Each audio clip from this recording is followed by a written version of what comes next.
Okay, here we go. Yep, come on in. So we just opened the doors. We're gonna get started literally in 1 minute. And the great thing about webinars is everybody got a front row seat, and you can interact with us, especially towards save your questions and towards the end, and go to the chat box, and it'd be a great time to ask Jason whatever you want to ask them. And so we're at 12 noon. So as you come in to help me and Jason know who's in the room, if you go to the chat box and put your city, right? And you never know, there might be some different aspects of the law that we want to talk about based on the region you're in. So go to the chat box and put what city you're in, and we're gonna get started in just 1 minute, right? To give everyone a chance to log in and get a cup of coffee and get ready to see what you can really do with the IRS, right? Rockwell, Texas, very nice. Good to have you here, Heather and Laura. Fantastic. Knoxville, Phoenix, we're coast to coast. I'm in Bethesda, Maryland, right outside of Washington, D.C., but I'm from Houston, Texas, and Austin, kind of by combination. So I've been here by way of the Army for a long time. Yep, John, it's good to have you back. Another event here. Yep. So hey, Jason, anybody that you recognize on the participant list? People coming in? Absolutely. We've got quite a few lenders that we work with. Looks like a good chunk of the people that we work with have already signed up. So that's good to see. We appreciate that for sure. Very good. So we're at the 1 minute mark. Are you ready? I'm good to go. Great. So to kick things off here, my name is Kirk. I'm the CEO of Foresight CFO. We do growth CFO and accounting services to help CEOs get paid twice. And in addition, I teach financial management at Georgetown University, graduate school to kind of pass the torch, help managers do even better. And Jason, I love what you do, because when we go into a company and start to work with a client, when there's a tax liability, an unpaid tax liability, almost no matter how big or small it is, the lenders look at it, and until that's settled, it's like we can't even talk to you, right? They'll talk to us, obviously, but they can't move forward to help a client get access to capital so that we can build their business together. So when I met you, it was with a joint client, and I love what you do. So do you mind introducing yourself a bit, and then we'll kick things off? Absolutely. I appreciate you having me on today. So my name is Jason Peckham. I am an attorney licensed in Colorado. I'm vice president of resolutions with TaxGuard. And for about 20 years or so, I've represented businesses and individuals before the Internal Revenue Service and state taxing authorities, getting excellent results for our clients. About 10 years ago, we started up TaxGuard with the idea that the earlier we could identify an issue, the easier it is to resolve, the better the outcome, the more likely we are to preserve the funding relationship. So we have two aspects of our service. On the one hand, we monitor tax compliance for lenders, again, so we can get out in front of these issues. And then number two, we can do some resolution work on the back end. So when issues do arise, instead of having to stop funding, we can actually come up with a solution that works for everyone, and most importantly, preserve the funding relationship. A lot more information on our services is available on our website at solutions.tax-guard.com. And if you have any specific questions, by all means, feel free to reach out to us via email or give us a phone call. We'd be more than happy to help, and I'm confident we can do so. Fantastic. So today what we're going to do is go through a little bit more information in terms of, one, why lenders care about the Internal Revenue Service in the first place, what issues create monkey wrenches in terms of the funding relationship, and then also why 95% of installment agreements fail, and how we can actually, TaxGuard's success rate is much, much higher because we don't put our clients in a position to fail in the first place. We really want to base that payment on an amount that the business can afford month in and month out, and we'll talk about that solution in a bit more detail. Fantastic. So to find out who's in the room, there's a mixture of lenders and CEOs of private companies, and then other team members. So we're going to launch a poll, 2 questions to get a feel for who's in the room, at least for the business folks who are here. The first question is, what is your top line revenue in the prior year? And there's brackets to choose from to see where you fall in. Definitely jump in and answer your questions, right? Get your vote counted. The second question is, this year, do you expect an increase, decrease, or to stay about the same as far as your top line revenue goes?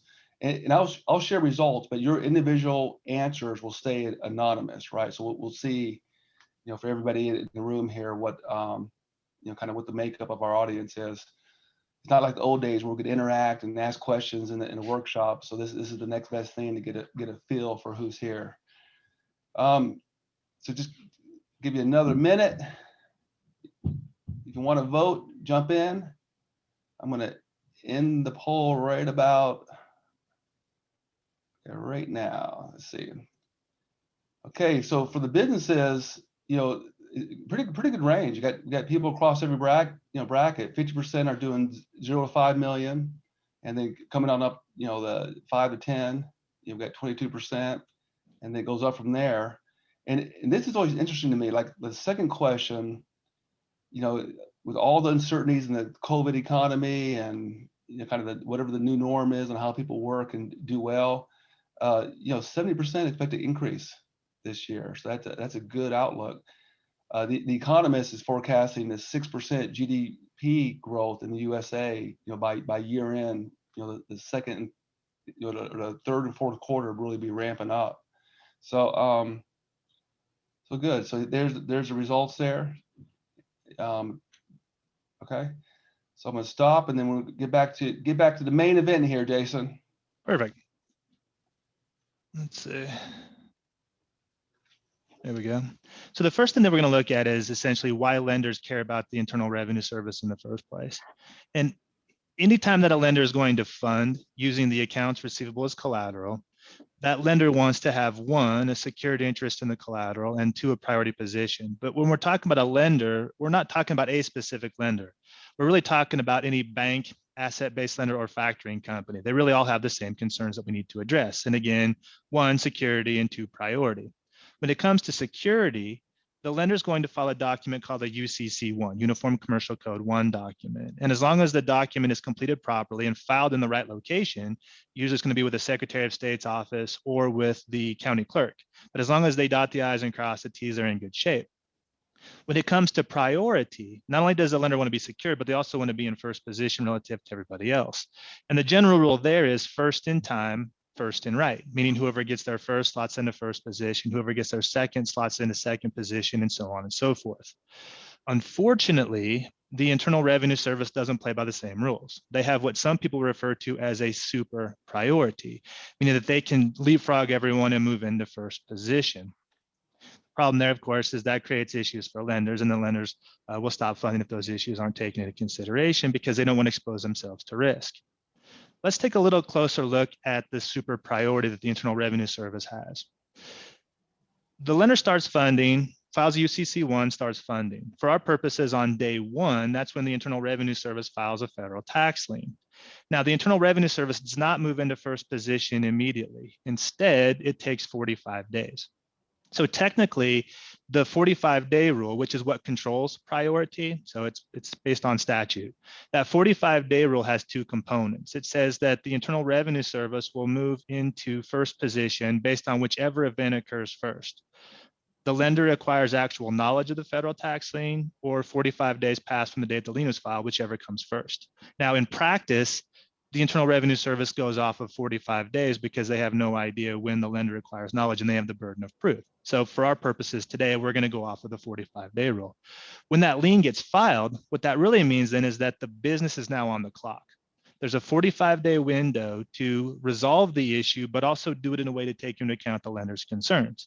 Because again, the lender is going to be exposed to the Internal Revenue Service on day 46. When day 46 appears, the Internal Revenue Service leapfrogs everyone. Now they're in first position. The lender gets bumped into second position, which exposes them to a couple of things we'll talk about here in a little bit. But ultimately, the main takeaway here is that if that issue is not resolved by day 46, typically the lender is going to stop funding. There's exceptions, but the general rule is lenders aren't going to expose themselves to that type of risk, so they stop funding. We want to avoid that. Hey Jason, you're right. It's a little bit complicated here. To clarify, is it the 45 days from the day the lien is filed, or 45 days from the date the lender learns about the federal tax lien? It's a good question. We get that question quite a bit because a lot of people think that it's 45 days from the date you find out about the federal tax lien. And really, it's kind of two steps. If you think of it as step one, has the 45 days from the date the lien was filed, has that passed? If the answer to that question is yes, 45 days from the date the lien's filed has already passed, then the Internal Revenue Service is in first position. If it's still within that 45-day time frame, then the question of actual knowledge comes into play. But it's only, to answer your question, it's always based upon when the lien was filed, not when you, in terms of the 45 days, not when you actually acquire knowledge of the federal tax lien. So it's 45 days from the date the lien's filed. Right. Hey, just for the audience out here, there's a lot of learning on the front end. On the back end, we're going to open up for Q&A. So save your questions there. We might answer them along the way, and then we'll take time out to really answer your specific questions. I appreciate you following up on that too. I forgot to mention that earlier. The other thing that I forgot to mention too is that this is being recorded, and so we'll make that recording available within a few days of today's presentation, of course. Thanks, Kirk. Okay.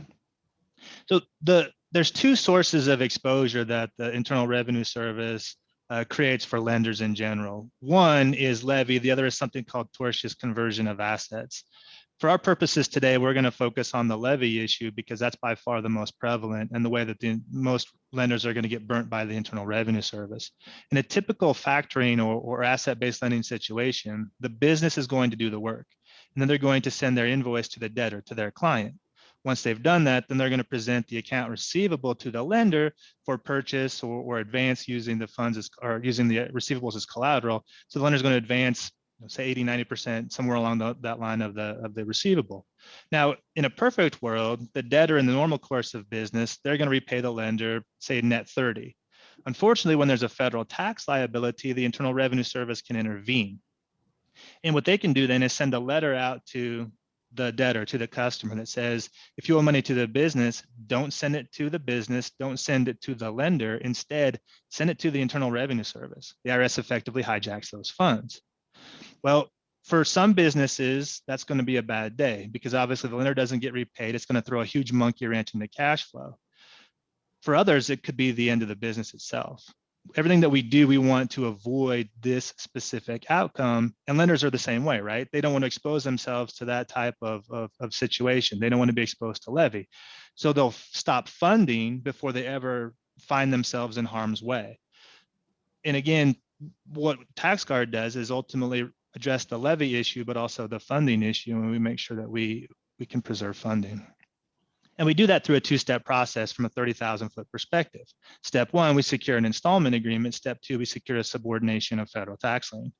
With the installment agreement in place, the Internal Revenue Service cannot take and force collection. So they can't levy bank accounts, they can't levy the accounts receivable. With the subordination of federal tax lien, we address priority. We put the lender back into first position ahead of the Internal Revenue Service. That security allows the lender then to fund on an ongoing basis. Again, we preserve funding. Hey, Jason, quick question. If the company is a government contractor, I mean, is it even, since the payment is from the government to the company, is it even easier for the IRS to say, hey, that's our money, not theirs?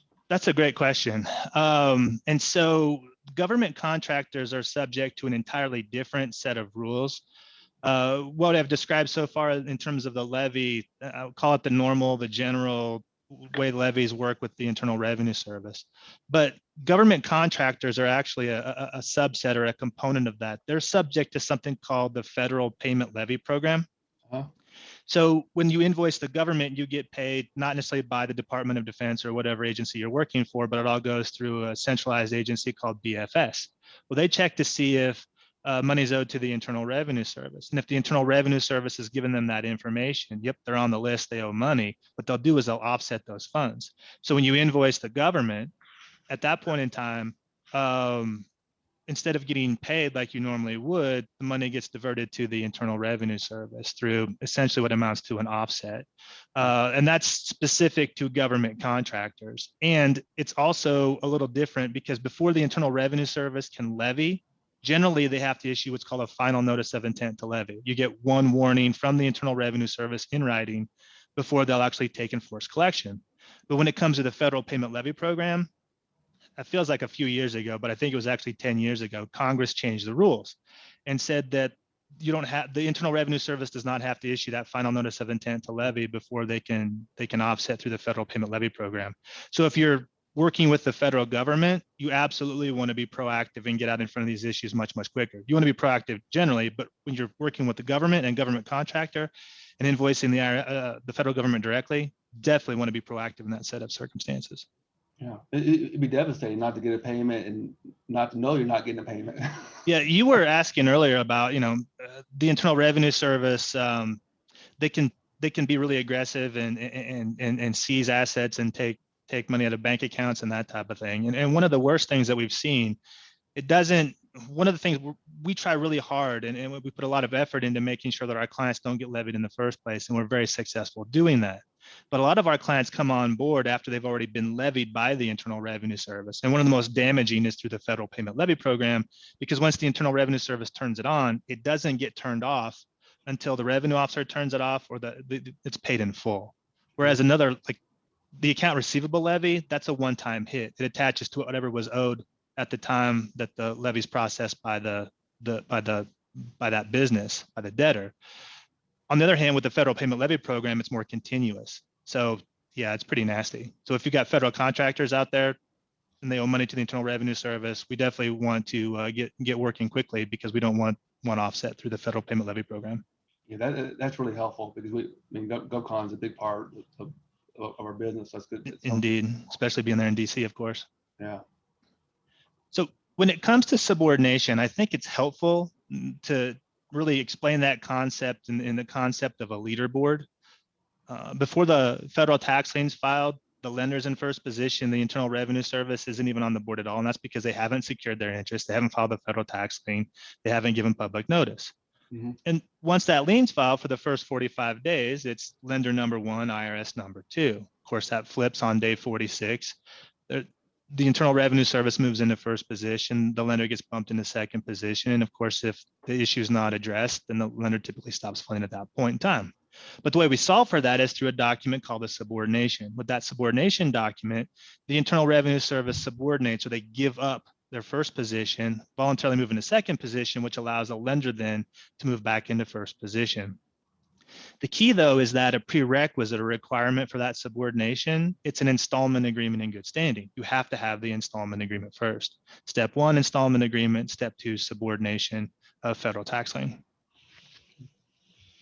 So a few practice pointers. First, and we've kind of discussed this a little bit before, but remember, once that liability has been assessed, a federal tax lien can be filed at any time.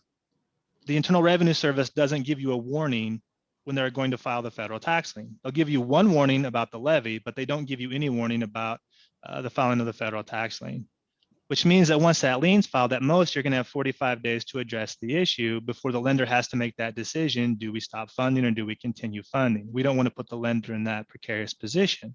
Okay. When the lien gets filed, you don't get notice of it right away. It takes a good 2 or 3 weeks typically for that notice to pop up. So in reality, you're going to have not 45 days, but closer to 3, maybe 4 weeks at most to resolve the issue, which is why it's important to be proactive.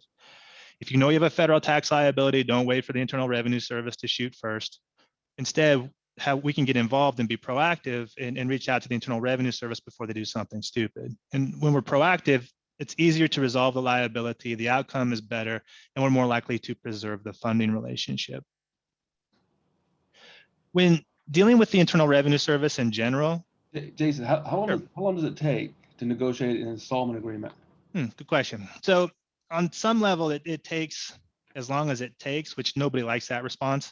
But if we have 2 criteria, one, we have a revenue officer assign the case. So there's one point of contact that we can work with. And number 2, the business is current and compliant. What I mean by that is they're making their federal tax deposits in full and on time during the current quarter.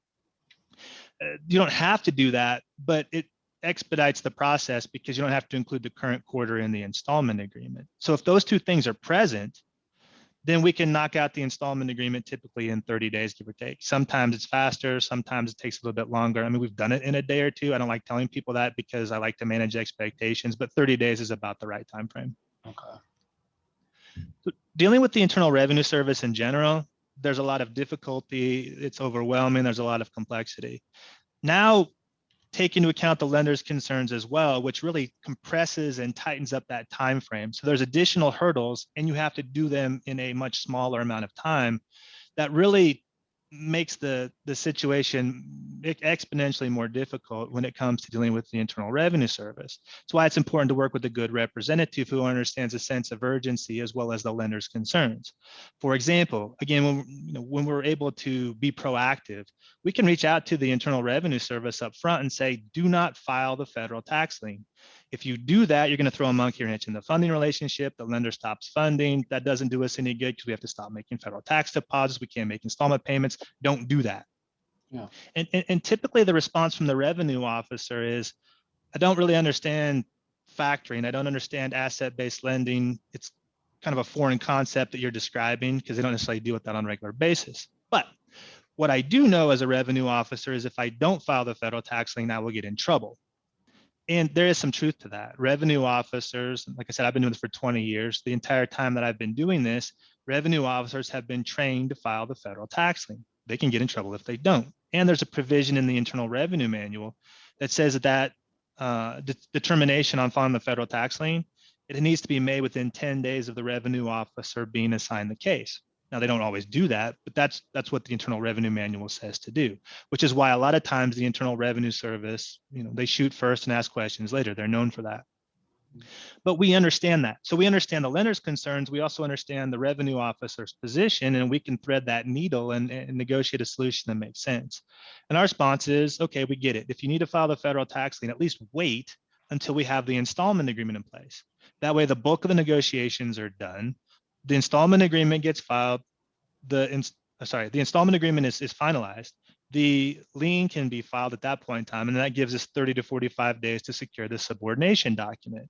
And coincidentally, it takes 30 to 45 days to secure that document. So the timing on that works perfect. At which point in time, the revenue officer says, works for me, and we're able to move forward and again, negotiate a solution that makes sense for everybody. So in review, two-step process, the installment agreement, step one, subordination is step two. When we do that, we protect the business, we protect the lender. Most importantly, we preserve the funding relationship. The second aspect of our presentation today is based on really looking at a little more detail on installment agreements and why generally 95% of all installment agreements fail. Sometimes, right?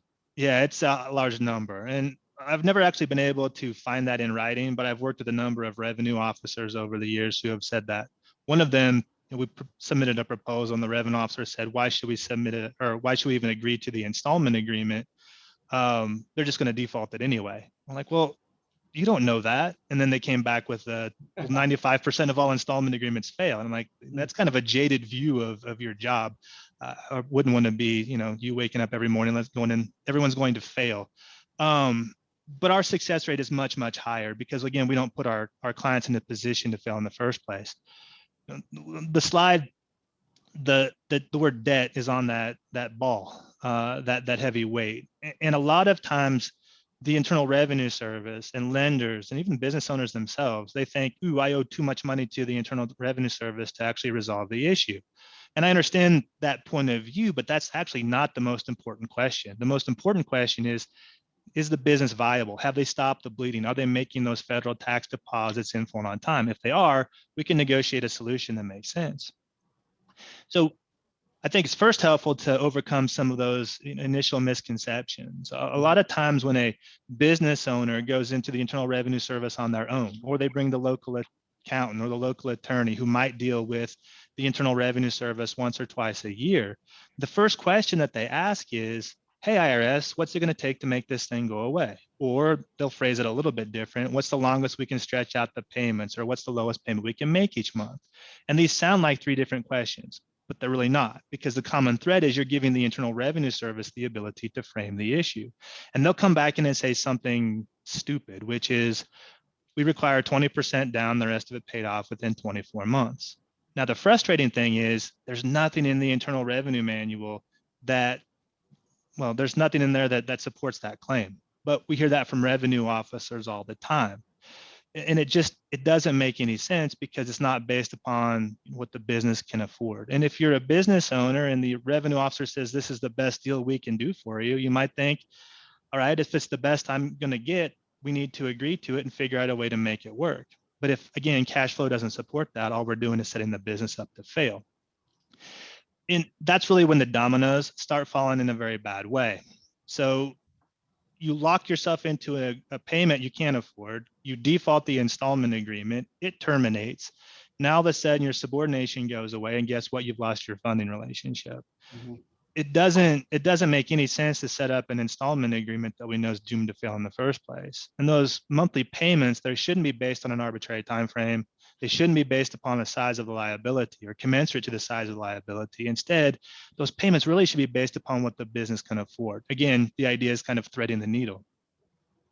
Let me give you an example, and it's an extreme example, but it absolutely demonstrates this idea that that monthly payment should be based upon what the business can afford. So a few years ago, we worked with a staffing company that owed $3.2 million to the IRS. They had $1 million a month of revenue, $995,000 a month of expenses. So on paper, they've got the ability to make payments of about $5,000 per month. If we just look at the basic math, it's pretty easy to figure out that if we try to base that payment on an arbitrary time frame or an arbitrary amount based upon the size of liability, the math just doesn't work. Again, you've got a $3.2 million liability. The statute of limitations, the IRS's ability to collect, it's a 10-year period of time. So if we're trying to break the payments out over 24 months, the payment's going to be over $100,000. Well, that's not going to work. Same thing if we're stretching out to 5 years at 60 months, payments over $50,000. Even the 120 months, the entire statute of limitations, you're looking at a payment of $27,000. And if we just randomly choose a figure, and in the case of our example, the revenue officer said it's 3.2 million, at least come up with $20,000 a month. But again, cash flow is only $5,000 a month. That's not going to work. What the Internal Revenue Service typically does is try to fit a square peg into a round hole. It's just not going to work. Mhm. So our process, again, is designed to overcome these basic misconceptions. And the first step is we take over all communication with the Internal Revenue Service. So we get power of attorney, we reach out, take care of the Internal Revenue Service issue, which allows our client then to do what they do best, which is run their business. Step two. Hey, just to highlight, that alone is a breath of fresh air, right? Where somebody else is going to deal with this. From a CEO standpoint, having that weight on our shoulders is unbearable. Getting those notices, man, it literally takes the energy out of the day. I mean, in a very serious way. So I'm sure lenders don't like to see that kind of activity. So number one alone is tremendously valuable. Absolutely. And there's a couple, one is small business owners wear a number of hats already. And the idea of, oh, I'm going to learn how to deal with the Internal Revenue Service on the side. There's no free time to do that. Yeah. The other thing would, I again have done this for 20 years, and all of our associates have been doing this for 10 years, between 10 and 15 years, if not 20. We weren't great at doing this on day one. As good as we are now, we've learned through experience, through the education process, through continuing education. Again, some of those lessons we learned the hard way. You don't want to be doing this on your own and learn those lessons the hard way. It's nice to take advantage of someone else's experience. So step two, we can be proactive and go to the Internal Revenue Service. So before the IRS has a chance to shoot first and ask questions later and obtain that hold on enforced collection, we go to the revenue officer and say, look, don't do anything stupid.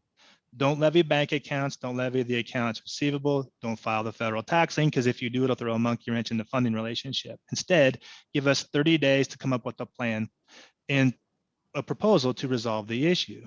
And typically the revenue officer comes back in and says, no problem, we'll work with you. The third step then is, in the meantime, we're working with our client to prepare some financial information. There's a couple of documents that the Internal Revenue Service is always going to ask for. It's the Form 433B as in boy, the collection information statement for businesses, and the Form 433A as in apple, the collection information statement for individuals. So we prepare those two documents. We compile 6 months worth of bank statements and some proof of expenses. Once we have all that information gathered, we then outline some options for our client. Our job is not to go to our client and say, you have to do this. Instead, our job is to present options, list the advantages, disadvantages of each. That way our client can make an informed decision in terms of what they want to do moving forward. And of course, once they've done that, we bust our butt to get it done. which then goes into the fourth step, which is we submit the proposal. When we submit the proposal, you're talking about essentially that financial information and, again, a plan for how we're going to resolve the issue. And that's important for two reasons. First, with a pending proposal for an installment agreement, the Internal Revenue Service cannot levy bank accounts, cannot levy the accounts receivable. So that protects the business. It also protects the lender. The second reason why that's important is because we want to frame the issue with the Internal Revenue Service. I can't tell you how many times that I've talked to a prospective client, and at this point in the conversation, the business owner says, but Jason, we've already submitted the Form 433B, the Form 433A. We're done. And then my follow-up question is, okay, what did you propose? And then there's a really awkward silence. And the business owner says, well, we're waiting for the revenue officer to tell us what we can afford. That doesn't make any sense. That's not negotiating from a position of strength. You don't want to let the Internal Revenue Service frame the issue because they're going to come back in and say something stupid. They're going to come back with a figure that doesn't match what your cash flow projects. They're going to try to make it hurt, or we need to get paid quicker because that's just how this stuff works with taxes. There's no basis for any of that, but human nature kind of comes into play a little bit. So they end up trying to, again, make the payment hurt, or we've heard that so many times. And again, it just doesn't make any sense.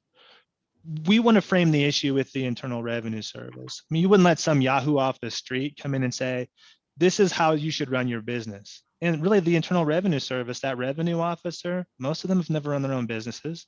They don't know your business from any other business. They just see the basic financial information and come up with an opinion. You don't want them to frame the issue because it's not a good idea. We want to frame the issue. Again, seems like a very small point, but it's huge. And I can't tell you how many people don't do that, which is, again, a leading cause of why 95% of all those agreements fail. The last step then is we want to finalize the installment agreement.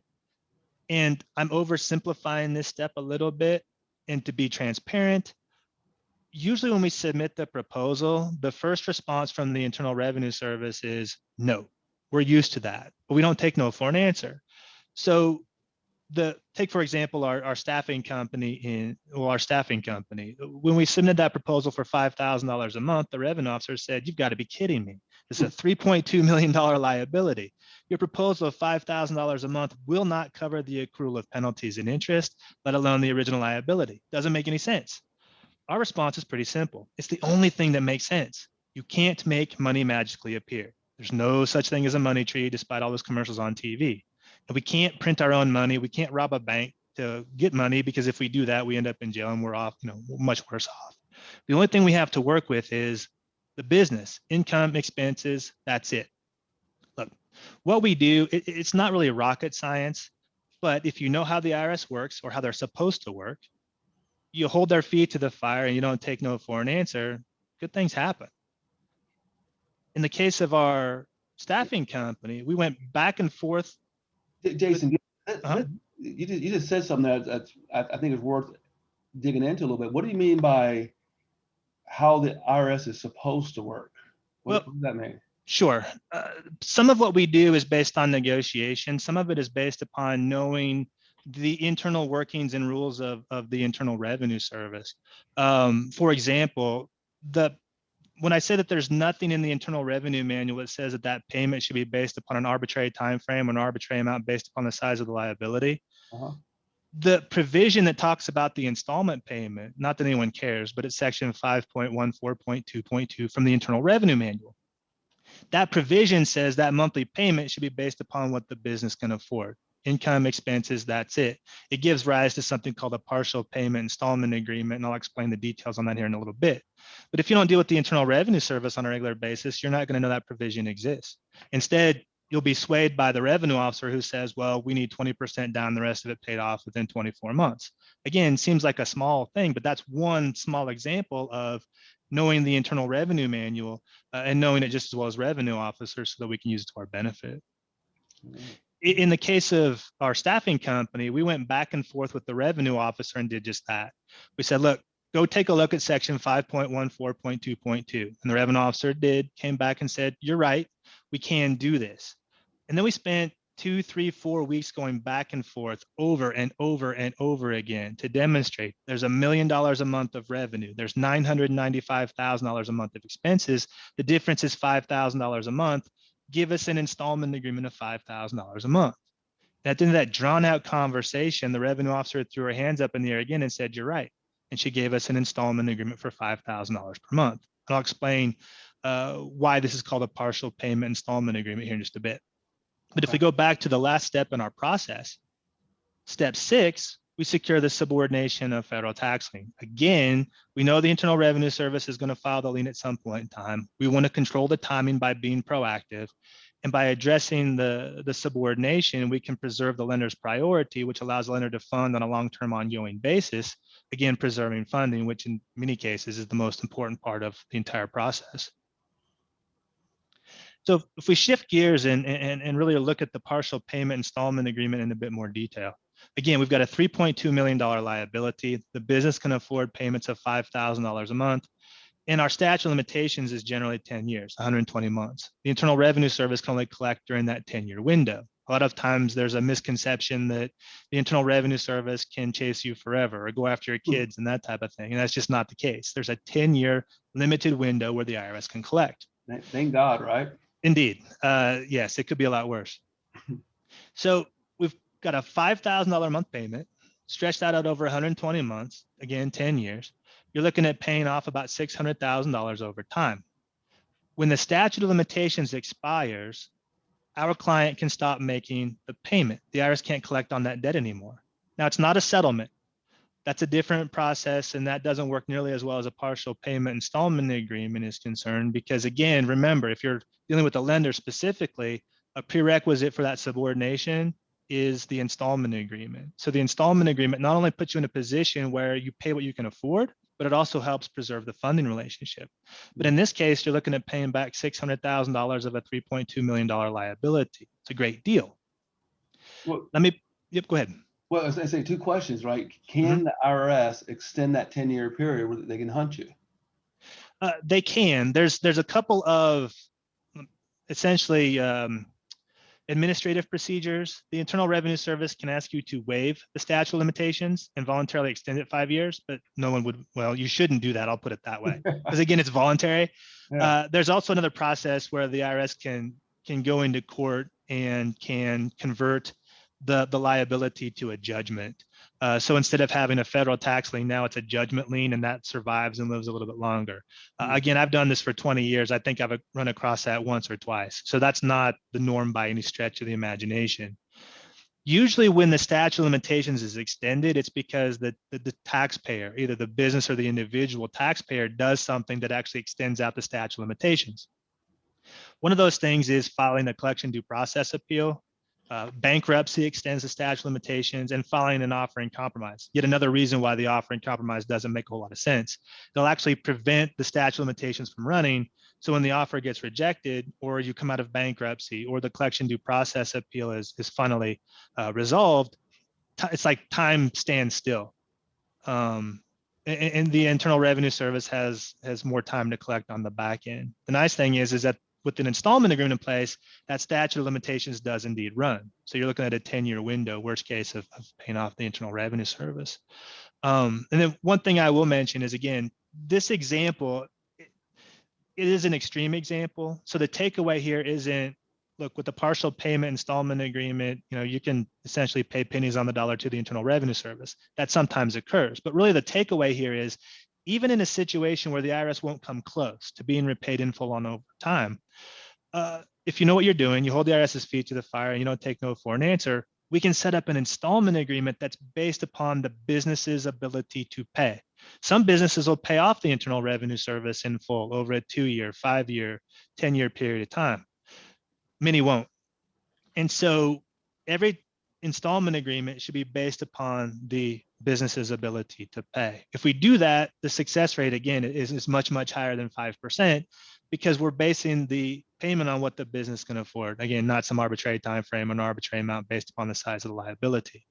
One thing I'll say about the installment agreement, we'll kind of mention that earlier in the conversation, but a prerequisite for the installment agreement, all the returns have to be filed, and you really want to preferably be current on all the federal tax deposits in the current quarter. At some point, we just have to stop the bleeding. And once we can do that, we can knock out the installment agreement.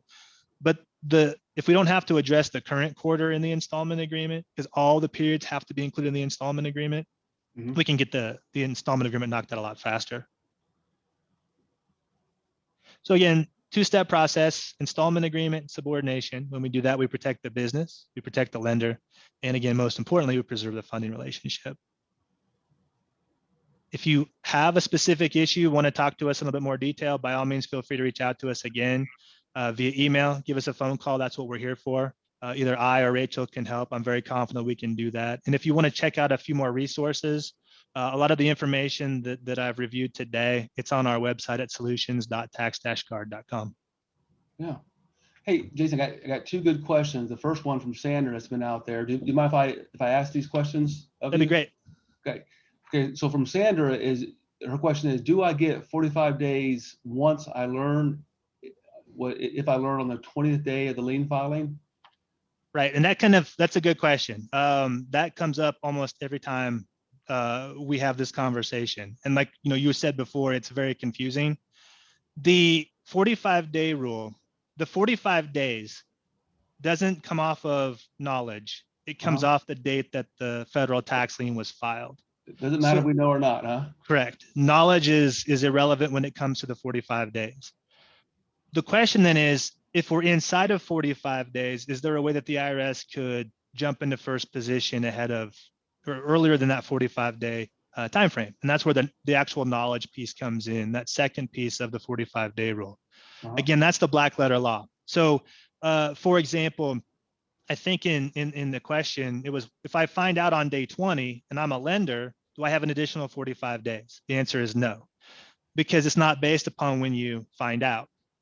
At that point in time, we've got essentially two ways to answer the question. So if we go off of the black letter law on the actual knowledge, on the 20th day when she finds out, the IRS actually would move into first position on day 20. There wouldn't be an additional 45 days because the lender would have actual knowledge at that point. But in practice, and I think it's important to know both, one, black letter law, and two, how the Internal Revenue Service is going to act in practice. Again, the IRS has the burden of proof, typically doesn't know when the lender is going to, or when they actually obtain actual knowledge. They usually go off the 45 days as a result in practice, which means that the answer to Sandra's question would be, if I find out on day 20, I've got another 25 days, give or take, then to figure out a solution and put a solution in place before I want to stop funding. And one thing I will say is, look, every lender is different. We work with probably 400 different banks, asset-based lenders, and factors from across the country. Every lender has a different threshold or tolerance for risk. So what I'm saying, there are some general rules, but at the end of the day, the lender has to make a decision. Am I conservative? Is there some flexibility involved? And some lenders are conservative, some have a bit more flexibility, and that's okay. Every lender has to determine for themselves whether they are comfortable funding. And a lot of times it's not a blanket position. Instead, it's more case by case. In this case, because of different circumstances, I have a little more flexibility. Sometimes it's a little bit more conservative.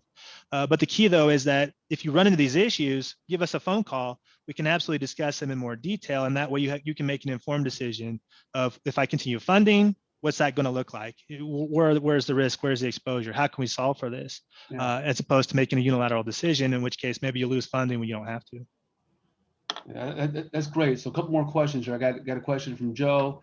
He's asking, can the IRS change the installment during during the time period? Right.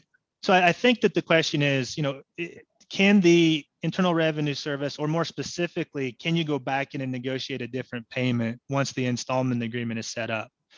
In theory, yes, but in practice, no. And it's really because the Internal Revenue Service isn't set up to do that. Once the installment agreement has been accepted, so that revenue officer dots the I's, crosses the T's, formalizes the installment agreement, reduces the installment agreement to writing. They don't typically keep that installment agreement on their desk. Instead, what they do is they package all that up and ship it off to Philadelphia to a group called the Manually Monitored Installment Agreement Unit, and then they keep an eye on it. But they don't have the ability to actually make changes to the installment payments. So in theory, yes, but in practice, no. The Internal Revenue Service, once you have that installment agreement, it's really difficult to change the terms. Really what has to happen is you have to start over and get a brand new installment agreement at that point. Yeah. So Joe, to answer your question, the answer is no. Once you get an installment agreement, as long as you keep up with it, there's not going to be any change. That's key. And that's, again, it goes back to why you want to get the right payment in the first place. Because if you set the payment too high and then realize later on it needs to be down here, you're going to have to essentially default terminate that agreement and then start over with a brand new one. Yeah. Very good. And kind of cycle through a couple questions here. Next question is, what does the subordination do? Well, the subordination essentially changes the priority, right? So when you've got secured interests, those secured interests compete. You might have multiple lenders. You might have a lender versus the Internal Revenue Service. How do we determine who has priority, who wins in the battle between secured interests? And really what that comes down to, again, generally is the first in time, first in right rule. So usually it's whoever gets their first slots in the first position, second and second position, so on and so forth. Again, the IRS doesn't play by the same rules.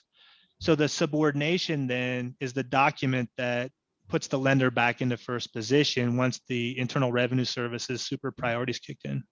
There you go.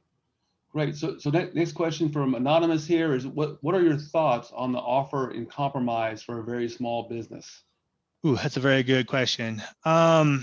So again, going back to the general rule here when we're talking about these things is, well, we're talking about them generally, right?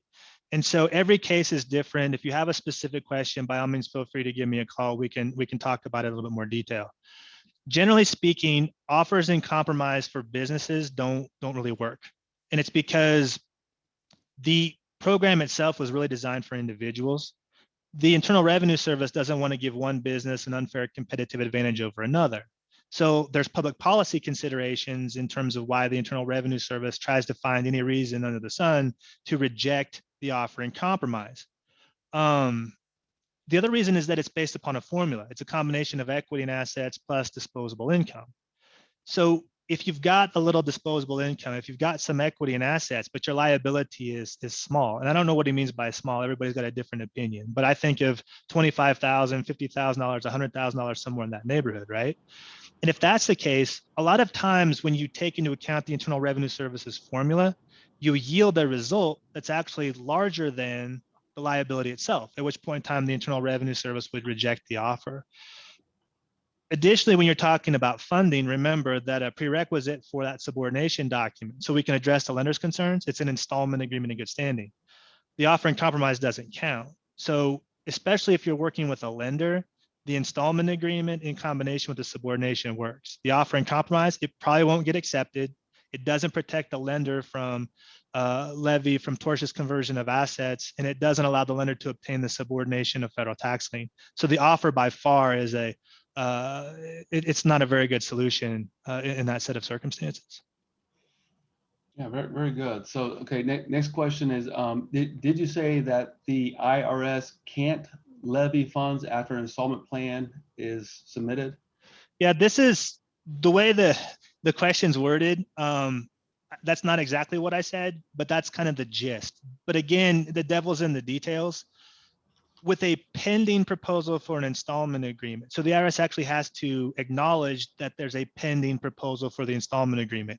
You can't just submit the proposal. They have to put in their system that it's indeed pending. If they've done that, there's a provision in the Internal Revenue Manual that says that the Internal Revenue Service cannot levy while a proposal is pending.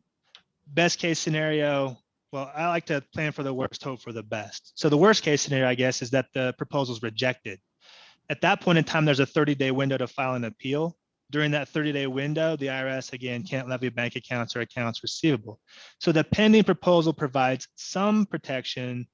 It's not the best protection. You really want that formal installment agreement and the subordination. But yes, that's why it's step one in the process. Pending proposal for an installment agreement, formal installment agreement, subordination. We want that pending status because it does indeed prevent the IRS from taking a forced collection. But again, it's not just submitting the proposal. You got to make sure that the Internal Revenue Service acknowledges that it's pending. Yep. Good. Then the last question is basically, how does an installment agreement impact the financials of a company and the credit worthiness and ability to get additional money. I'm not sure when we're talking about debits and liabilities. We were talking about that yesterday in the sense of I'm an attorney. I'm not a CPA. I'm not an accountant. So if we're talking about, how do we account for these things for tax purposes? I don't know the answer to that question. What I can answer is that if you have an installment agreement in place, and again, this is a general rule, but lenders are willing to work with businesses, even though they may have stubbed their toe in the past, if they've essentially rehabilitated the situation. So if the business is viable, if we've stopped the bleeding, if we've secured an installment agreement, and again, with an installment agreement in place, the IRS can't levy bank accounts, they can't levy accounts receivable. That protects the business, it protects the lender. So instead of looking at the top line number that's owed to the Internal Revenue Service, 3.2 million, for example, if the business is able to make that $5,000 a month installment payment, that's really the number that matters, not the 3.2 million. So I think a lot of times in the lender, once they kind of understand the situation, well, as long as the installment agreement's in good shape, I'm protected. I've got a subordination. I'm not at risk from the Internal Revenue Service. Again, it's not the top line number that matters. It's the installment payment and whether or not the business is in good shape with the installment agreement. At that point in time, the lender can get their arms around that particular situation, and then they'll look to fund. As opposed to looking again at the 3.2 million, the bigger question is, can they fund the installment payment? Yeah. So I'll weigh in. Growth CFO is the financial obligation is going to show up on the balance sheet as a liability, and then whatever the payment plan is going to impact how much free cash you have for other stuff. So the debt to equity, those kinds of ratios impact credit worthiness, and a lender, your current lenders, future lenders are going to look at your free cash after you serviced all your debt. So it does impact. It's a real liability. And one thing that so there was a question about, can the Internal Revenue Service change the installment agreement amount? One thing that I forgot to mention, generally speaking, if you have an installment agreement in place, once that payment is set, that's the payment, assuming that it's going to repay the Internal Revenue Service in full. So going back to your idea of cash flow, if you set up an installment agreement with a low monthly payment that'll pay off the IRS in full, the Internal Revenue Service is not going to revisit that payment, which then again frees up cash in the future. So as the business increases revenue, you still keep making the low monthly payment to the Internal Revenue Service. You get to keep the difference, right? That's a good thing. One caveat though on the partial payment installment agreement, just so we're again being transparent, is that typically the installment payment when it comes to a partial payment installment agreement, again, it's called that because the business is on track to pay back part of the liability over time. So if they're not on track to pay off the entire liability, the Internal Revenue Service can review the monthly payment typically every 2 years. Now, for a lot of our clients, when we go through that review process, the situation doesn't change significantly. So the payment is usually pretty close, if not the exact same moving forward. But let's say that you went from $5,000 a month to $50,000 a month in your ability to pay. During that financial review 2 years later, you can expect a bump in payment. But congratulations, you're doing a lot better. So you're in a much better position than to repay the IRS at that point. Yeah, and the last question here from Joel is a procedural questions.